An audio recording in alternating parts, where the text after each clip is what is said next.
make sure you hashtag replay in the comments. And what that actually does, if you're wondering why we do that, it just bumps it back up in the feed so that other people inside of our group can actually see it, which is a nice little way to spread the word. If you haven't already done so, guys, before we kickstart the podcast, if you haven't already done so, you can get the podcast episodes. It's about 403 episodes. You can get them from Apple, Spotify, Google, anywhere you find podcasts. And there's a ton to listen to. Hello, Timmy. How are you, mate? Hey, Deb. Good morning. All right, guys. I think we are ready to rock and roll on this podcast around emotional eating on the count of 5, 4, 3, 2, and 1. Welcome back to the Better Body Academy podcast. This is the podcast that you come to when you are sick of the dumb diets and unsustainable workout programs. The title of this episode is, Are Your Emotions Making You Fat? I want you to give me a silent head nod or a high five if that is you. Let's be real. Man, if losing weight was just about eating less and moving more, and us trainers, we tend to simplify it as that, don't we? Nobody would be carrying a gut around, would they? What if the real problem isn't food at all? What if the problem is your head? Your emotions, your mental roller coaster after a shit day at work or with the kids playing up. We blame the food, but it's not the food's fault. It's not the food's fault. The food is just the outlet which you're transferring your emotions to, isn't it? Think about it. When we lash out at our partner and kids, oftentimes it's not them that's the problem. They're just the ones that we take our feelings out on to get rid of that energy. It's the same for food. Now, I'll admit, since I've been tracking consistently and doing a cut myself, I've brought my calories down by about 30%, which is a pretty big cut. The food noise for me has just ramped up. So I'm going through the exact same thing that you guys are going through. And in addition to that, I feel more fatigued. My mood doesn't quite seem as good a lot of the time, which causes this like kind of low level just annoyance at the world almost. And it's so freaking easy to just go and grab chocolates or a beer and get that dopamine hit, which blunts our stress and makes us feel good for a period of time. So why do we really overeat? Why do we do that? Like, a lot of us know we do it, but we can't fix it. I want you to think about your last blowout. Okay, so your last like proper binge session, or you got on the piss or whatever it was. Was it hunger, or was it stress, boredom, anxiety, just feeling absolutely wiped out from work? Most of us think we've got a willpower problem, but we don't have a willpower problem. We're kind of lacking the tools to handle life's emotional curveballs, right? And so we've conditioned to use food as the fix. Stress at work, chocolate. Fight with our partner, wine. Kids not sleeping, fucking ice cream. Food is easy. It's legal, food's always there, and food will reliably fix any short-term resistance that you have against the present moment and just wanting to escape the present moment, right? But then the guilt hits, and that turns into a cycle. And then we feel bad, and we eat, and we feel worse, and we eat more. This is the cycle that we need to break. So why is it that our brain is like wired like this? Our brains are wired to seek comfort and safety in difficult situations. We cannot change that. And that's because 1,000 years ago, it was dangerous just being alive. It was dangerous. The stress hormone cortisol sent us into action to run from the predator or seek shelter. And that helped us to survive. That helped us to survive. But the persistence of stress in our modern day life is way more chronic.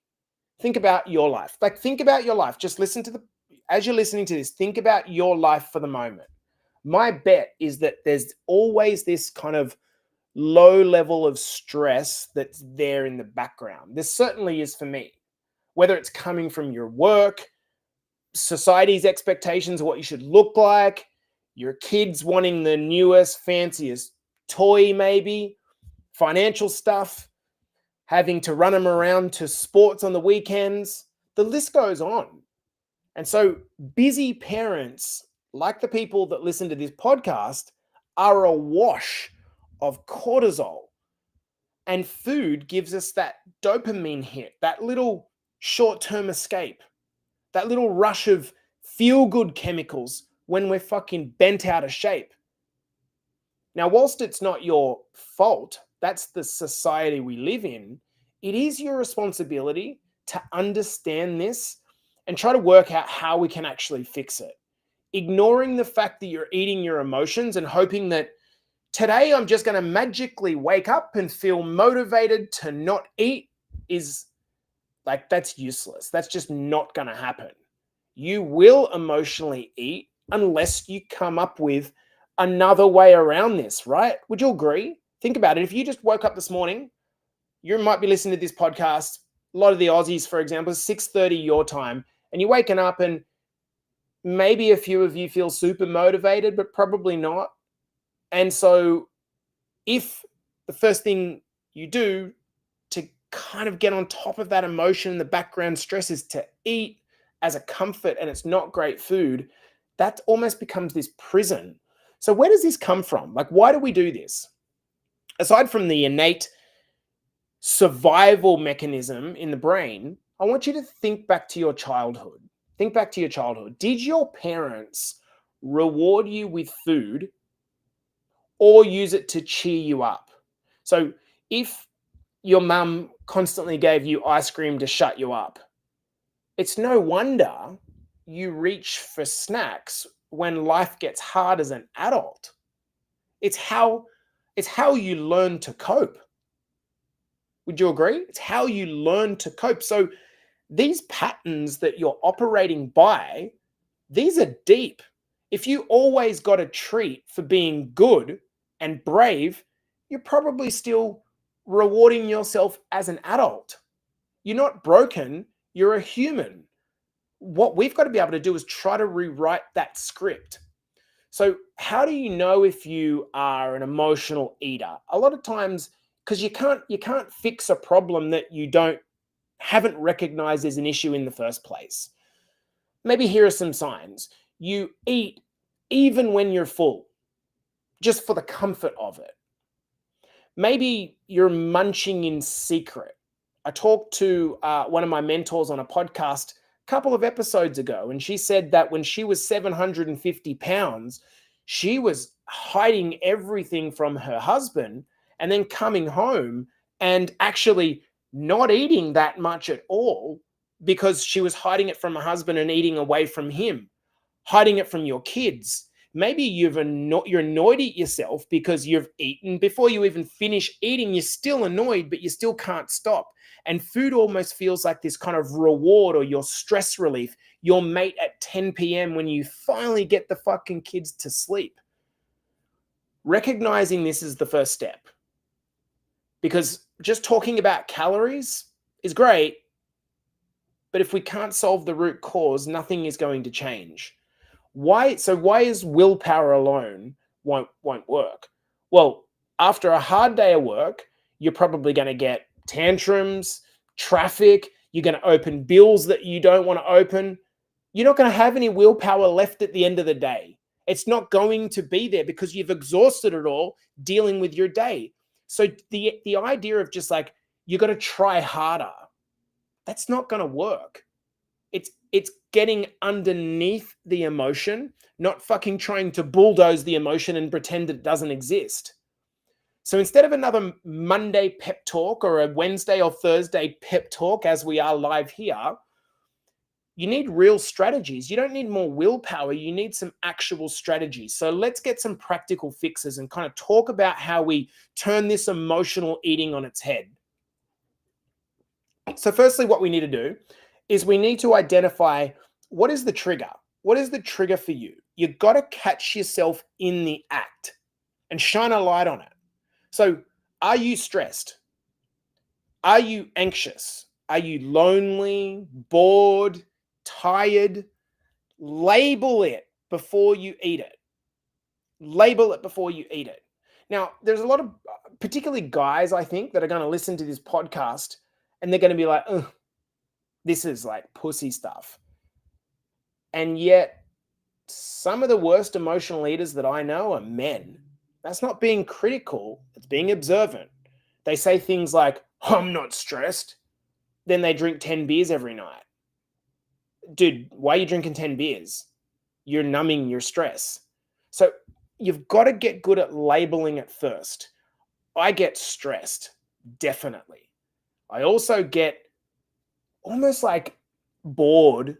It's not that I've got nothing to do, but I struggle to stay focused sometimes.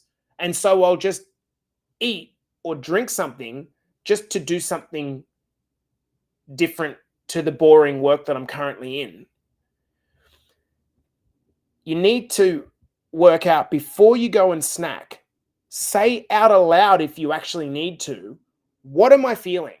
What am I feeling right now? Again, as I've started to become hungrier as I'm in a cut, before I go and eat something, I'll find myself just opening the fridge door and I'll be like, am I actually hungry? I'll find myself asking, am I hungry? And then I'm like, why did I just grab the door? I'm not even fucking hungry. I'm just doing this out of habit. So the more you label the emotion, the less power that emotion actually has on you. Would you agree? So next, allowing yourself to actually feel the feeling instead of like stuffing the food in or stuffing the alcohol in, allow yourself to actually feel what's feeling. This is called emotional intelligence.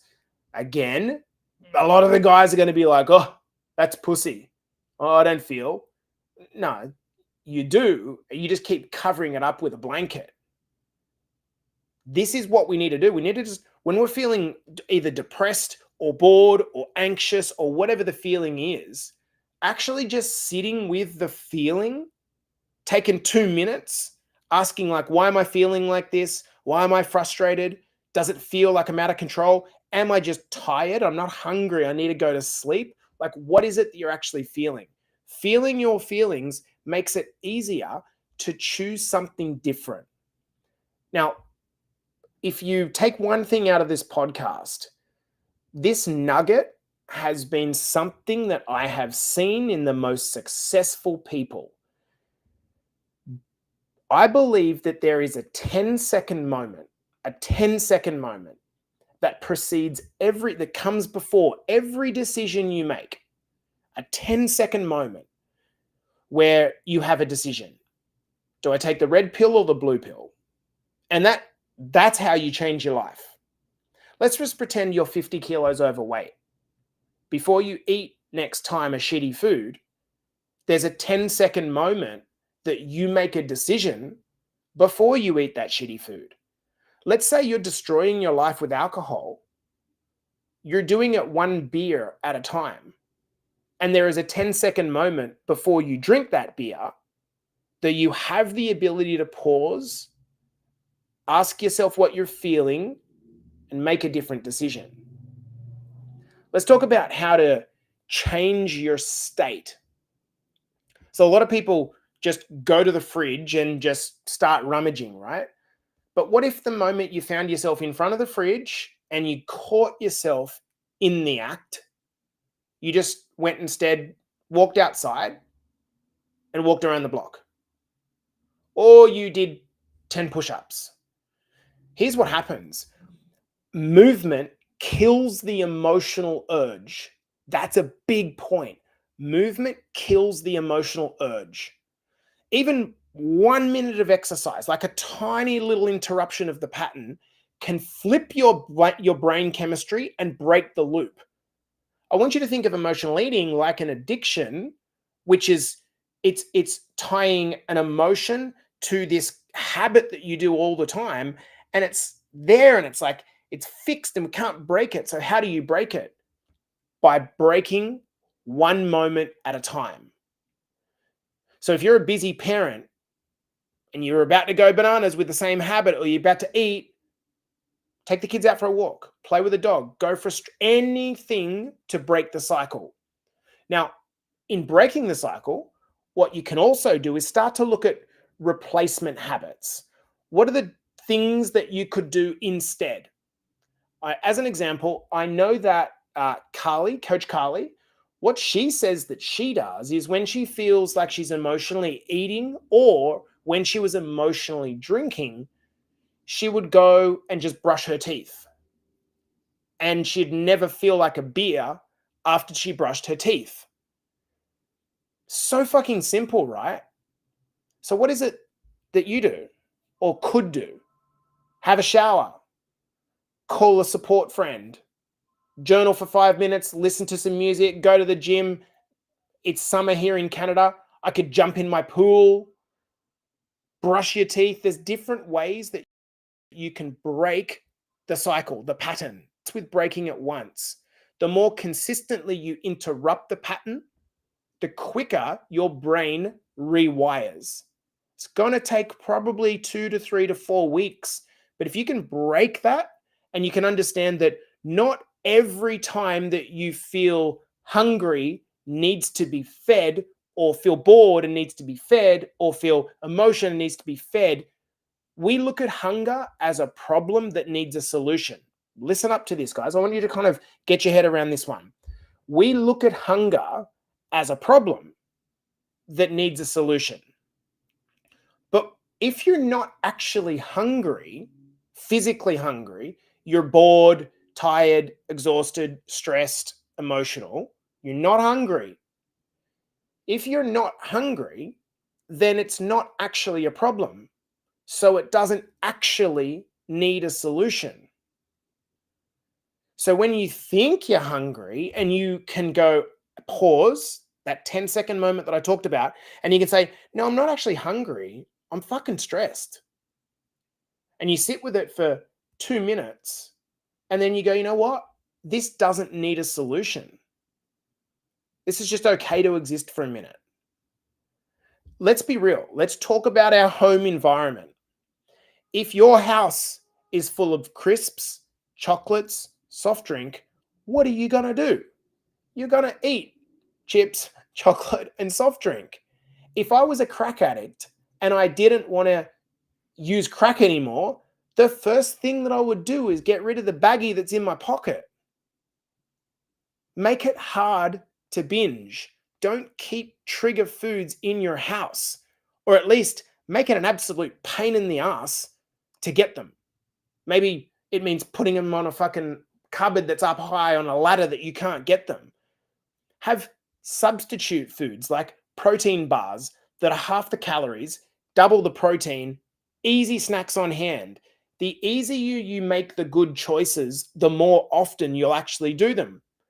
And to you parents, you busy parents that listen to this podcast, stop using your kids as the reason for why you still have it on hand. I can't clean out my pantry. Why? Because I've got kids. Okay. Do the kids need the chocolate any more than you do? They probably don't. You could probably replace them with some really good snacks. And you'll probably find out that you're teaching them through the repetition of what your parents told you to deal with their shit in the same way that you do. So you could break the pattern and save them from a lifetime of weight problems by showing them, hey, mom and dad, we just don't have that food in our house. And I'm not coming at this from like a I know better perspective. Like, I'm just telling you what we do. We just don't keep it in the house. So many of my clients will say, but I've got kids, Jason, and I don't want to punish them. You're not punishing them. You're saving them from the lifestyle that you have struggled with for the last 10 to 20 years. So let me ask you a question. Why will you not chuck it out? Why will you not do a detox of your cupboard? Why? Why will you not? Is it because actually you don't think you can follow through on this? Like, it is really no difference to the alcoholic that won't chuck out the alcohol. I just can't. I fucking can't do it. Like I can't do. I bought the food. I was conditioned in a household that said you eat the food. I'll try not to eat it. You will eat it because you're a human that's going to get emotional. That's predictable. You need to chuck it out. And if you cannot chuck it out, get your friend, call your friend after this podcast and tell him or her or your brother or your sister to come around and chuck it out on your behalf. It's the only way. If you can't do it yourself, get someone else to do it. And if you ask your partner, for example, can you work with me to help me chuck this stuff out and clean it out and don't buy it again so I'm not tempted? All you need to do is break the pattern for 2, 3, 4 weeks and you will break the pattern. We've got to plan for these pressure moments, right? You know your triggers. Friday night after a long week, that's going to be hard. Finally, the kids are asleep. That's going to be hard. The footy's just finished. Now I'm bored. That's going to be hard. You need to plan ahead. And if you've got a cupboard full of stuff, you're just going to go to that when you're bored. So what can you do instead in those moments? Finding a way to kind of decompress when that emotion comes in helps you to play offense, not defense. Does that make sense? As we kind of wrap this up, what I suggest you doing is talk to a partner or a mate of yours.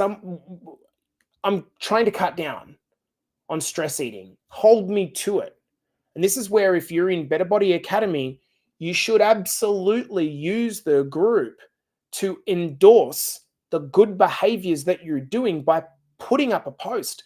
And I know a lot of you guys don't post because you think that your win is not that big a deal. But to you, it fucking is a big deal. You went 2 nights without an ice cream binge. That's a big deal, not because of the calories of the ice cream, but because you just overcome yourself and went 2-day streak in breaking the pattern. For those of you that are on a step streak of getting to 5 or 10,000 steps a day, and you know when you see like 30 days and you've got the green bars and you're like super pumped about that, imagine having that same feeling of the step streak, but it's I didn't put my entire head in a bucket of ice cream for 30 days. After the 30 days, the power of that habit has slowly broken away. Now, let's be real. You will slip up. Everyone does. Everyone slips up. The trick is not turning the slip up into a slip and slide. No more, fuck it, I've ruined everything, I'm just going to give up. If you ate a plate of ice cream, you probably, like a full plate of ice cream, like a big ass plate of ice cream, you probably did like 500, 600 calories damage at most. Okay, so most of you guys in Better Body Academy are in a 500 calorie deficit as part of our plan.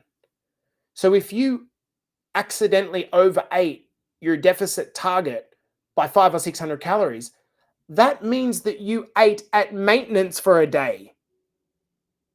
You ate at maintenance, or maybe 100 or 200 calories into surplus one day. Where the damage comes is when you go, holy shit, I busted my diet, my restriction. You ate 500 calories up on what your target is, but actually all you did is eat at maintenance for a day. So if you just went back the next day, back to the deficit target, got back on track, press reset, rather than just going, why bother? Like nothing would have happened. You might have even lost weight over the balance of that week. So don't be so hard on yourself. You're going to become the role model that you wanted to be because you saved your kids from the problems and the struggles that you've gone through. I believe that most people in the world, what we want. Am I right? We're finishing this podcast right now, guys. Let's kind of talk. Am I right in thinking that most people want some sort of freedom? They want to feel some freedom in their life. They don't love the fact that they have to be at work by a certain time, or they have to do this and have to do that. Most people, our highest dream is to have some freedom in our life. Freedom to do what you want when you want, right? That's part of why we're transforming, is because when you're not a slave to your weight, you could do more with your life. When you are trapped by emotional eating, it feels like you're in a kind of like a glass prison, doesn't it? You're trapped. You're a slave to your feelings. You're unable to make progress because you're not free. And so that destroys your self-confidence. And it also means, though, that on the other side of that emotion, if you can take those 10 seconds before every decision to pause and just try to just like feel the emotion and be okay with it, guess what? You have the opportunity to break the habit, make a better decision, slowly break the persistence of this pattern that's existed for a long time, free yourself, rebuild your self-confidence, lose weight, start doing all the things that you want to in life, and guess what? Then you become the role model that stops your kids from going through the same slavery that you've had to. Now, that might be kind of like big words, but to me, the game is far bigger than you. I'm about to put a post up about Nick Carroll. Nick is one of our beloved BBA dudes. He's an absolute legend of a bloke. I was reading through his intake form and what he had to say. I want my children and grandchildren to know me as the healthy parent and grandparent who still does physical activity with them, and especially my wife. I want them to see what I see in myself and provide a positive example to my family. To date, I haven't made a concerted effort to maintain a lifestyle. And now that I'm 55, I'm feeling inadequate in that lifestyle, and it's time to rectify that. This is a guy that's 130 kilograms, 55 years old, has a good existence, has set himself up towards a good retirement. Now he's got an opportunity to change it. Since the end of March, Nick has gone from 130 kilos. In his last check-in, he's 108 kilograms, 22 kilograms down. He's stripped 20 centimeters off his waist circumference. This is the shit. This is the freedom that we're talking about. Guys, this has been the Better Body Academy podcast, coming to you from another episode. Hopefully it's been helpful, and we'll see you in the next one. If you haven't already, make sure you subscribe to the podcast. You can get it on Apple, Spotify, Google, Amazon, or wherever you get podcasts. Cheers. Peace. Okay, guys. So a couple of comments that I'm reading. So Jimmy says, I chose to go to the gym instead of drinking. There you go, bro. This helped me to reduce my stress, but I also taught me that this is the action that I want to take from now. Yeah, man. I'm stressed today, yes. And guess what? Yeah, not as much as if I had a skinful. I call it the beer fears, James. The beer fears. The beer fears are, when you say to yourself, I'm never drinking again.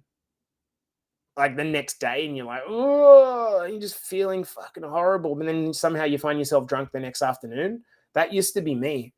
And what I realized is that what I was trying to run away from was the stress of work, of having targets on my mind and trying to escape that all the time, which is really, really hard when other people depend on you. Man, it's so freaking hard.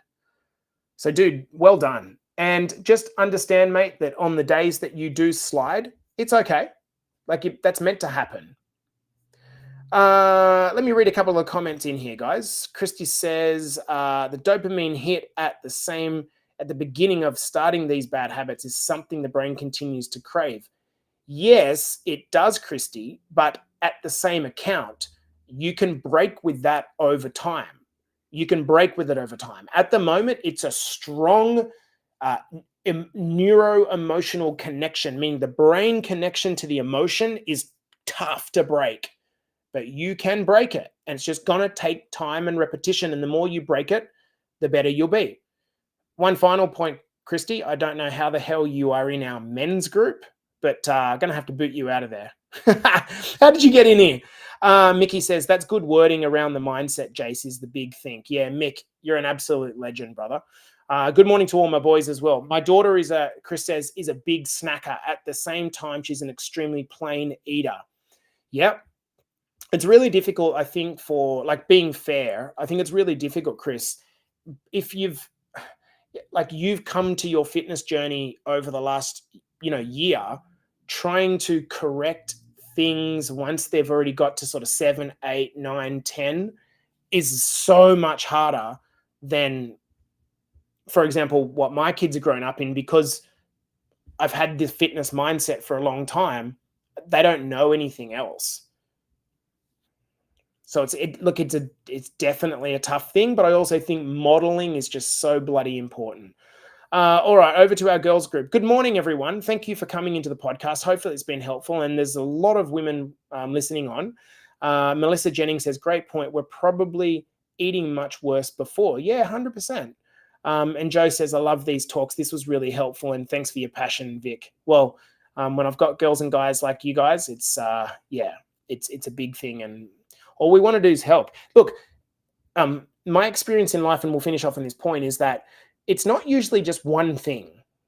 Like whenever you're trying to solve a problem in your life, and I have plenty of them, we always tend to think, if I could just do this one thing, this will fix it. My experience is that it's not usually just one thing. It's not. It's a collection of things. And for this reason, what a lot of people do is they'll just try one thing, and then it hasn't worked, and then they give up. Emotional eating is bloody. It's a tough thing to get across, right? And so what we've got to do is we've got to bring in a couple of these things. We've got to go and clean our pantry out. We've got to sterilize our pantry and our fridge and not tempt ourselves with stuff. But at the same account, we also need to try to recruit some support and some accountability. We need to make sure that we're tackling actual hunger by increasing our protein intake. There's nothing new here for you guys. This is all the stuff that we teach inside our academy, but bringing it all together can be quite overwhelming at the start, and I totally get it. Once the penny drops for you, talking to Chris Lupton yesterday, who's watching this podcast, talking to Chris Lupton, he's 70 kilograms down, and he just said, in reflection after a year, I just can't believe I wasn't doing this earlier. It's so fucking easy. I don't think easy is the word. I think simple is the word. It is simple, meaning doesn't matter, how many reels you listen to on Instagram and all this people arguing with each other and all this crap. It's actually, there's no shortcuts. There's no supplements that have like crazy fat loss hacks or anything. There's nothing. There is getting calorie balance in check. We get calorie balance in check. We try to fill ourselves up with more satiating foods. And then we walk a bit more and do some strength training, and you will lose weight. Like you will 100% lose weight. Doesn't matter if you're menopausal, doesn't matter if your testosterone is bucketing, you will lose weight. It might be slower, it might be faster, but you will lose weight. And once you lock onto the belief like Chris has, 70 kilograms down, like that's the weight of another person that he's not carrying anymore. I asked him yesterday on a coaching call, I said, Chris, do you fear going back? Is there any chance that you're going to go back to the old Chris? Nah, no way. He's banished that person. Wouldn't it be great to banish that person in your life? I think we all think like Chris. It's not rocket science. It's funny, Vicky, because you're saying that, but yet it was rocket science for a long period of time. Most likely, you just needed it delivered in a digestible way, number one. And most importantly, two, it needs repetition. It needs repetition over and over. And once you've heard it over and over and over again, and you start to listen to a podcast like this and then do something as a result, don't just go, oh, good idea, and then go and eat a pack of chips. Like, the best thing you could possibly do, if you're in BBA and you listen to this podcast and there's still like 20 people watching live across the client groups, if you just go and just like look in your cupboard, ask yourself this question. Right now, if I have an emotional moment today, a bored moment today, what have I got at my disposal? I'll tell you what I've got. Fucking Diet Coke, 0 alcohol beers that are 10 calories each, protein bars by a massive volume. There's nothing else. Like then I've got fruit, fruit, vegetables, fucking dry pasta, rice, meat. There's nothing else for me to eat. Oh, Halo Top ice cream or 37 calorie ice blocks in the fridge. So even my treats, I don't avoid it. I get ahead of the treat, right? I purposely go and buy 37 calorie ice blocks knowing that I am going to want something sweet every single night. I need to eat something sweet at the end of the night. So I make sure that I have something sweet that's low calorie. We can do this, guys. All right. Appreciate you all coming in. Hopefully you have a beautiful start to the morning. Love it. Love you guys. See you in the next episode. Peace.